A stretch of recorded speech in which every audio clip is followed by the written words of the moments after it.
At the intersection of politics and finance, the government has found the kind of easy-to-sell message it struggled to communicate all year.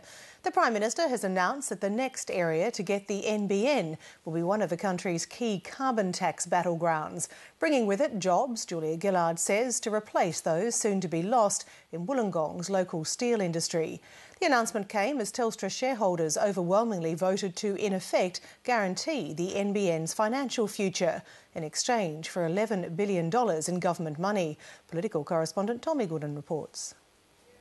It's nice to see you. The decision was never in doubt, but corporate democracy was still on show at Telstra's annual general meeting. Moving now to your company's strategic outlook. With $11 billion on the table to buy a profitable but declining part of Telstra's phone business, bosses urged shareholders not to look a gift horse in the mouth. Overall, the proposed NBN transaction should provide Telstra with better financial outcomes, including sustainable cash flows, a more stable regulatory environment in which to operate, and greater strategic flexibility. The $11 billion buys Telstra's copper wire network and an agreement not to compete with the NBN in the broadband wholesale market. We also believe that the proposed transaction protects shareholders under the current government policy and very important in terms of any future government policy changes.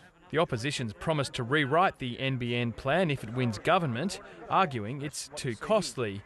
The $36 billion project is a centrepiece of Julia Gillard's efforts to revive productivity and jobs growth. Government programs are no substitute for a strong economy, and right now the deadly threat to our economic future is the carbon tax. Do any of you know who the Prime Minister is? The opposition leader was in far north Queensland today.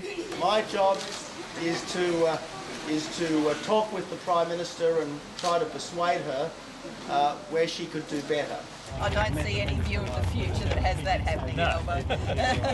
The Prime Minister was in the Illawarra region in New South Wales, an area being hit hard by job losses in the steel industry. I came here to say that we would stand with the people of the Illawarra during these days of change.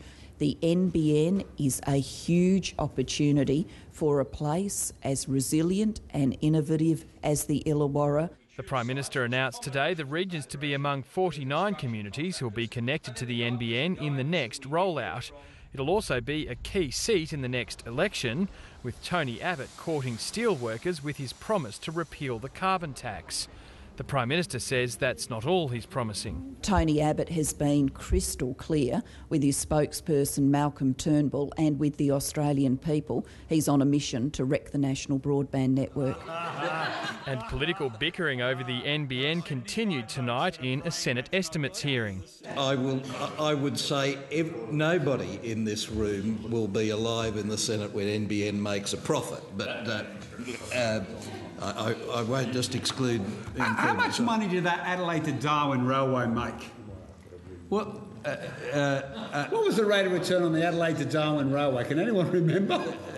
Minister... Because I'll be dead before it makes a return. Yeah, I'd be quiet too, Simon. The NBN rollout's unlikely to make a dramatic impact on Tony Abbott's anti-carbon tax-driven popularity, but today's agreement with Telstra does make it one step closer to reality and a tangible achievement the government can point to.